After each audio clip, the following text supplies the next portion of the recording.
Today, I am going to be going through and ranking every face of the franchise card in MLB the Show 22. So you can make better decisions on which card you're taking from your face of the franchise choice pack, or which cards you should go after and spend some stubs on to help build up your squad. We're going to be putting everybody into a tier list. So within each tier, they're not going to be necessarily ranked. We're just going to group these cards together.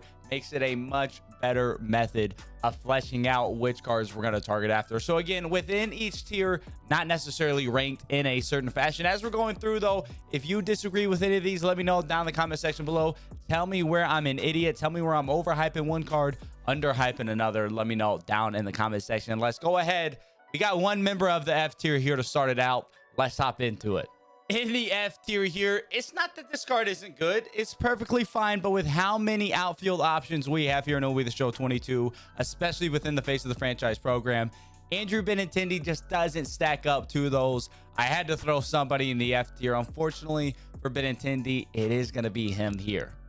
Into the D tier, it's going to be a pretty similar archetype of a player with Jake Cronenworth. Only vibe for him is he does have a little bit of positional flexibility in the infield. But again, another situation where we have a lot better options for similar cards of similar positions within even just his face of the franchise program. So Cronenworth, he's slightly better than Benintendi. I'd be a little bit happier with him, but he is going to be a D tier card for us. Moving on out to the C tier, we have a lot of cards in the C tier. These are cards that I think definitely have some value, definitely have some usability. If you get them out of your non-sell pack, you can certainly utilize them on your squad, but probably guys that over the next couple weeks you want to upgrade from eventually. First off, we're starting here with Devin Williams. Relievers are tough to get, so you're probably going to be utilizing him a little bit longer, but I don't love the pitch mix of the circle change, four-seam, cutter, screwball. There are some good pitches there, but for some reason for me, that mix just never works well for Devin Williams. He does have great hits per nine, especially early on, but Devin Williams cars always just get rocked for me. Next guy we're looking at here, Joey VOTTO. A couple other first base options that I'd rather lean into than going with this VOTTO. He is going to crush righties, but he will struggle versus lefties. And with the Randy Johnson collection award, we're probably going to be seeing a lot of that early on in the year. So probably get used to facing a lot of lefties. This VOTTO may struggle a little bit on that front, but he will absolutely crush righties. And nothing wrong with this VOTTO card and the slightest. I just think there are some better options. Continuing on in the C tier, JT Realmuto. I was actually pretty excited to see this card, but was a little disappointed in his attributes and how he's performed for me so far. Does have great fielding and a good arm. He's going to throw out a lot of base runners, but the hitting attributes just aren't quite what I'd want to see from them. His all-star game card was crazy for me last year, so I'm hoping we can get a better Realmuto at some point, but this one just doesn't quite cut it for me. Maybe a bit of a hot take here in the C tier. It's Wander Franco. He does have the contact and the switch hitting that's going to play super well. He's got great fielding, but the power for me just doesn't quite get the job done, especially with some of the other infield options in the face of the franchise cards. I just think Wander is one step behind those cards, and there are better options that we're going to be utilizing up the middle of our infield or on our corners. And so for me, Wander, certainly great. If I got him right now, he'd be on my squad without a question, but I think we can find some better options. Our first pitcher of the bunch here, ALEK MANOAH, sitting in the C tier as well. 99 hits per nine. That will be solid out the gate. I will fully admit that, but the four-seam slider, sinker, circle change, pitch combo, not bad by any stretch of the matter, but without a ton of velocity behind that, and with the nerf to sinkers this year, I think he is going to lack a little bit of long-term usability. Not a bad guy early on. He would fit into your rotation 100%, but I think another situation where we're going to be looking to upgrade past a guy like ALEK MANOAH, somebody with maybe a little bit more velocity and control or a slightly different pitch mix over time. Sticking in the C tier now, we got CJ Cron, the Rockies face of the franchise first base. He's got great attributes, no doubt about that. He's going to crush lefties. He's going to play pretty well versus righties too, but a position where there is just a lot of depth at first base. Ton of great first baseman options, so it's tough for me to put a first baseman super high up on my tier list.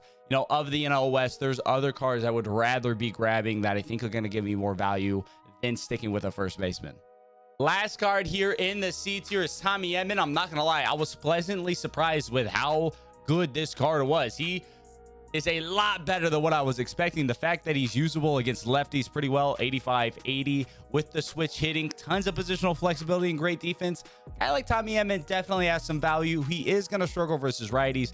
That 82 contact and 50 power is not going to play too well, but at minimum, he is going to have that handedness advantage with a ton of positional flexibility. A guy like Tommy Edman, definitely better than I expected. I was thinking out the gate he'd be a D tier, maybe F tier, but he is a firm C tier card, and the last card we have here in the C tier.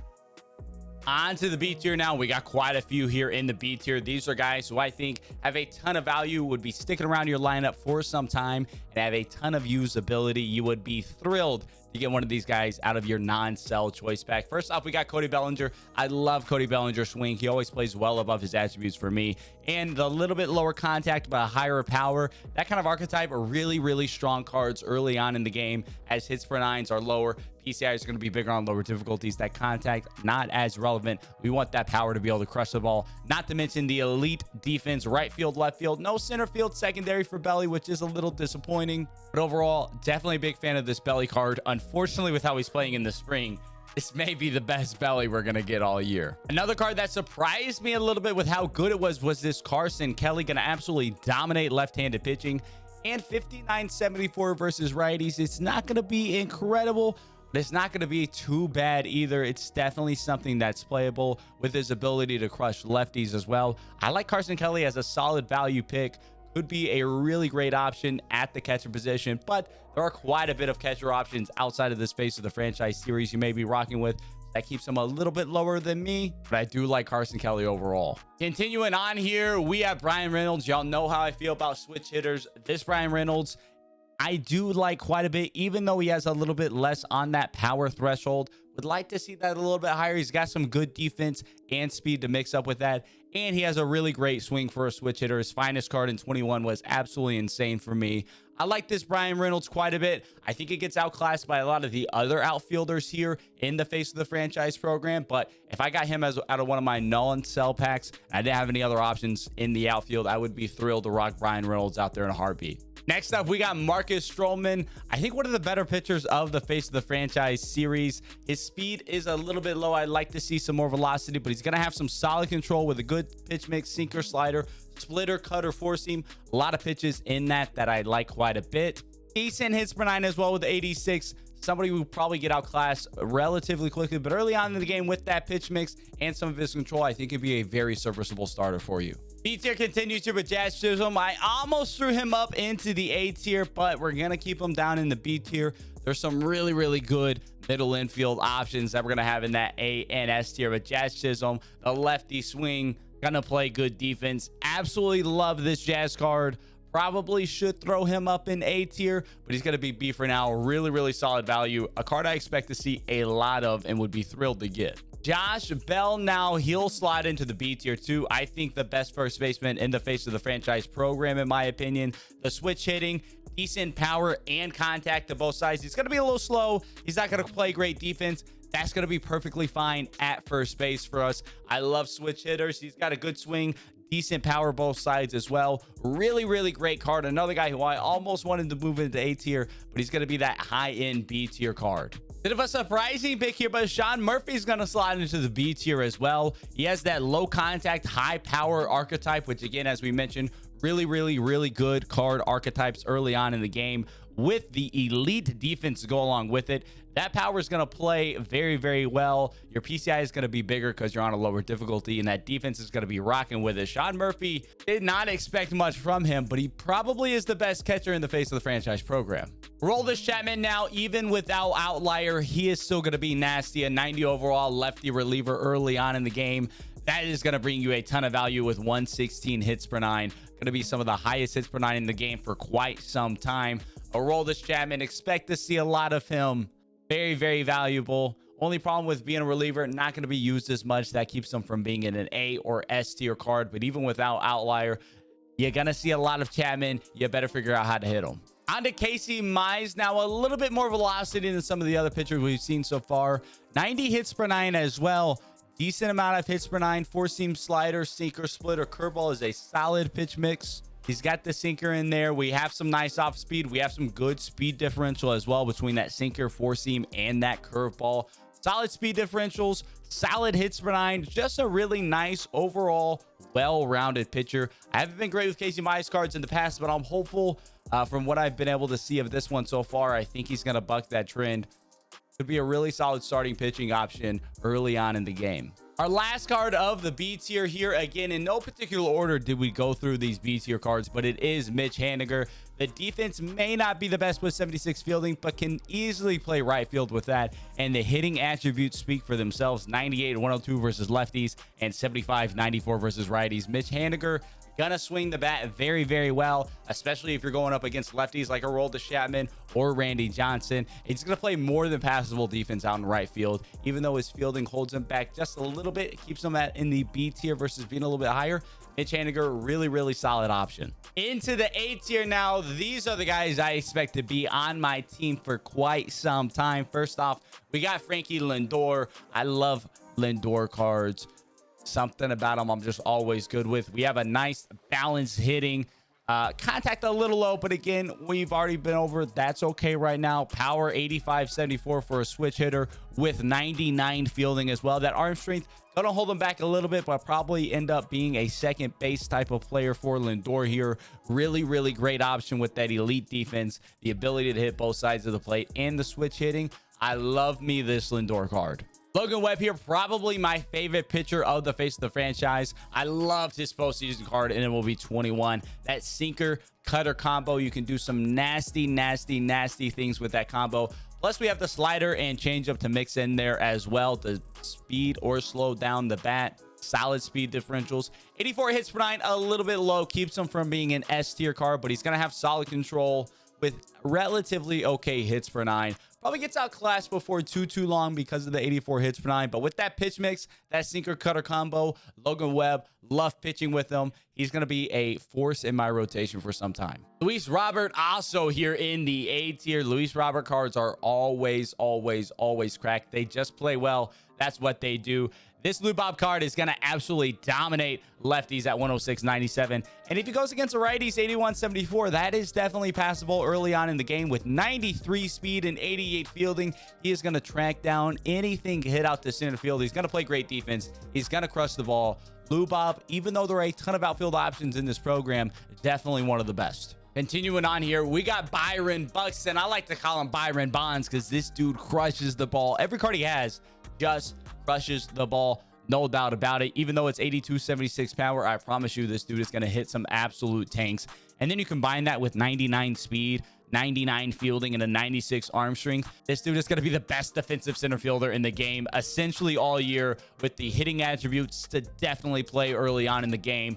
Buxton is going to be a guy that as soon as I get my hands on him, he is not leaving my lineup. We have a ton of outfielders. It's going to be tough to make my outfield decisions, but I got to find a way to get a guy like Buxton in there. Bit of a spicy take here. He's not going to be S tier. Mike Trout is going to slot in the A tier. 75-73 versus lefties. Certainly nothing wrong with that. The 107 power right is going to be insane. He does have his live series options, which I think devalues this one a little bit as well, because you're not going to be able to rock both those in your lineup. Eventually, we're going to be getting live series Mike Trout, and we'd rather have that card in here than the face of the franchise card. But overall, of course, the ability to get a 90 overall Mike Trout for free day one is incredible. We absolutely do love that. And Mike Trout is a really, really solid A tier card for us. Final card in the A tier. All I got to say is if you know, Cedric Mullins.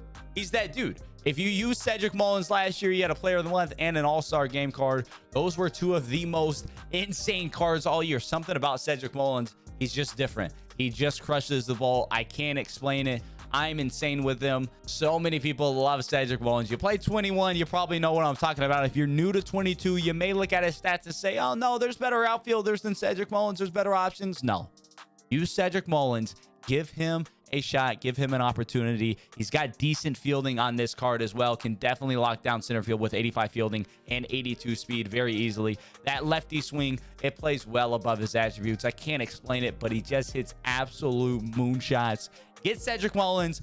Put him in your outfield. Again, I only got 3 outfield spots. It's going to be so tough, but Cedric Mullins, another guy. I just got to find a way to get him out there. Our final handful of cards here. These are our S tier cards. The guys that I'm going to be looking to get parallel 5 to be in my squad for some time. First off, another outfielder. We got Kyle Tucker. Similar to a guy like Mullins, Kyle Tucker, he's just insane for me. Every card Kyle Tucker has ever had, I'm absolutely insane with. This Kyle Tucker, it's going to be no different for him. 80 and 94 power day one in this game is going to play incredibly well. 82, 81 contact is going to play great too. 88 fielding in right field is going to be awesome as well. Probably end up sliding him in left field due to his 75 arm strength. I like to have my weaker throwers in left field so they're not having to make long throws from right field to third base on guys tagging up.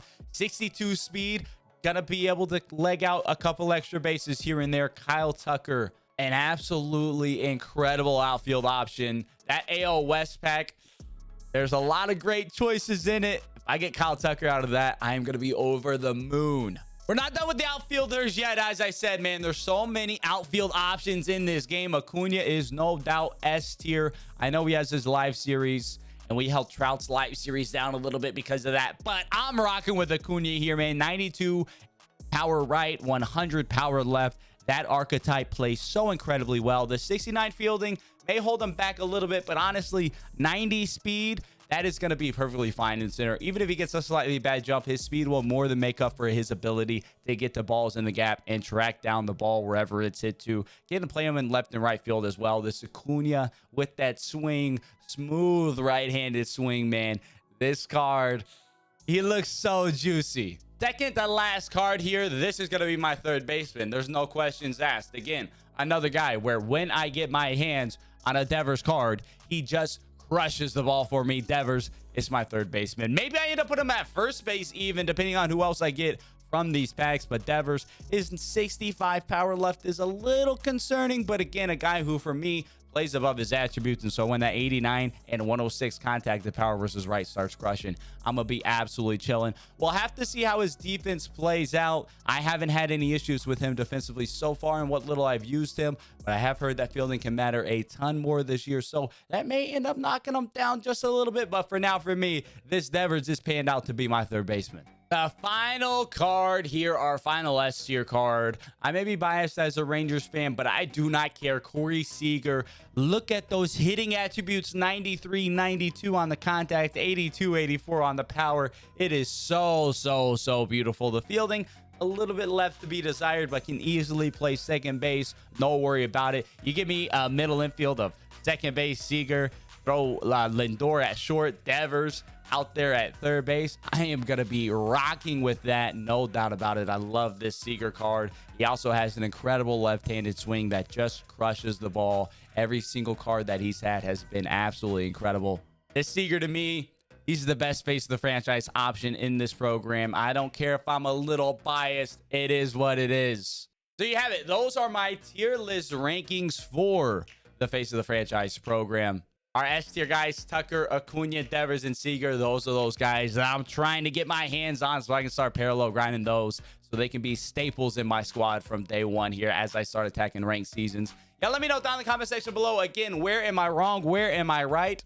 Who has overstepped their expectations, and who have you been disappointed with so far after getting your hands on them? Let me know down in the comment section below. As always, you enjoyed this video, definitely be sure to leave a like and subscribe. We are closing in on 23,000 subscribers. Until next time, I'll catch y'all around.